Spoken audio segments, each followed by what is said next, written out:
Nous sommes au 5e jour de la 5e semaine et nous allons voir le psaume 92.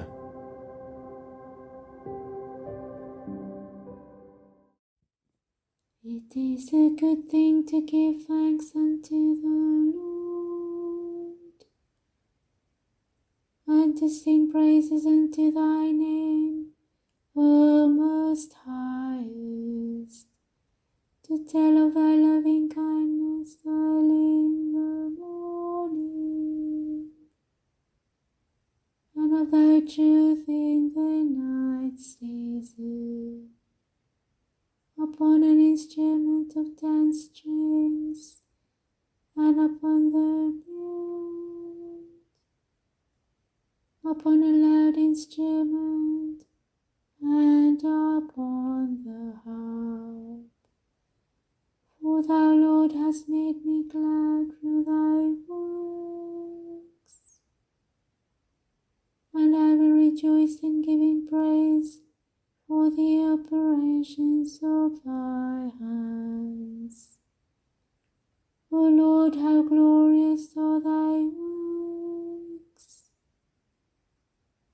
Thy thoughts are very deep, and unwise man doth not well consider this, and a fool doth not understand it. When the ungodly are green as the grass, and when all the workers of wickedness do flourish, then shall they be destroyed forever. But thou, Lord, art the most highest forevermore. For lo, thine enemies, O Lord, lo, thine enemies shall perish, and all the workers of wickedness shall be destroyed. But mine horn shall be exalted like the horn of an unicorn. For I am anointed with fresh oil. Mine eye also shall see his lust of mine enemies, and mine ear shall hear his desire of the wicked that arise up against me. The righteous shall flourish like a palm tree, and shall spread abroad like a cedar in Lebanon, such as are planted in the house of the Lord, shall flourish in the courts of the house of our God. They also shall bring forth more fruit in their age,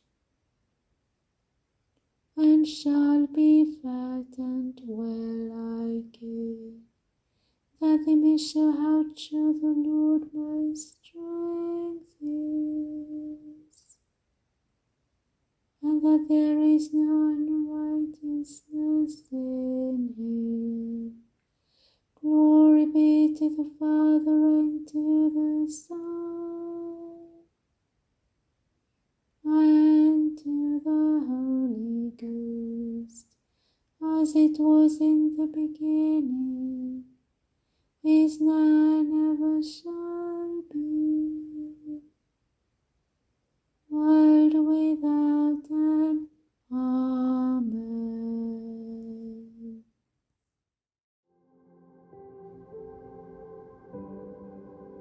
Le psaume 92 est un chant de louange qui résonne profondément avec notre cheminement de foi.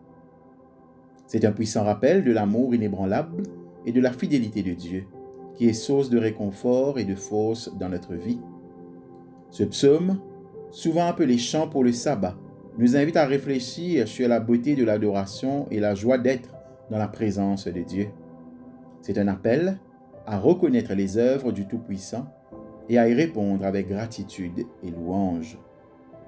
Ce psaume est comme un phare de joie, fermement ancré dans les actions d'adoration et de gratitude. Son inclusion dans le service du sabbat nous dit que c'est plus qu'un simple chant. C'est un rituel de souvenir et de célébration. Datant des temps anciens, ce psaume était récité pour commémorer la création du monde par Dieu et pour célébrer le reste du 7e jour. C'est un puissant rappel de la souveraineté de Dieu et de sa puissance créatrice.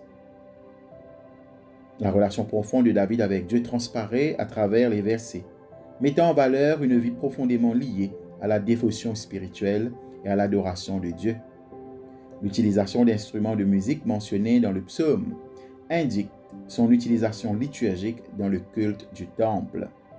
Ce lien avec la musique et l'adoration s'aligne parfaitement avec les pratiques de louange et d'adoration dans les contextes modernes, reliant des siècles de tradition aux expressions de foi d'aujourd'hui. Ce psaume n'hésite pas à célébrer les actes et la fidélité de Dieu.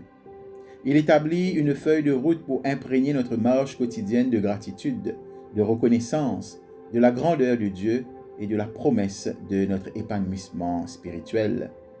Il nous enseigne le pouvoir de la gratitude pour remodeler notre vie et l'importance de reconnaître la main de Dieu dans tout ce qui nous entoure. En intégrant ces enseignements dans notre routine, nous pouvons trouver une prospérité spirituelle et une connexion avec Dieu. Prions. Père, moi qui me sens indigne, je comprends à travers ce psaume que la prospérité et la croissance ne concernent pas seulement la richesse physique, mais aussi la richesse spirituelle. Rappelle-moi toujours que l'enracinement en toi mène à l'épanouissement. Fais que cette image me motive à rester engagé sur mon chemin spirituel, sachant qu'il mène à la prospérité divine. Toi qui me combles de bienfaits par ton amour si grand. Amen.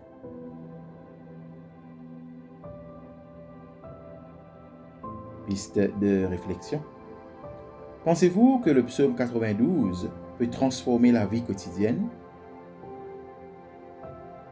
Deuxièmement, pourquoi est-il important d'exprimer sa gratitude dans les moments difficiles?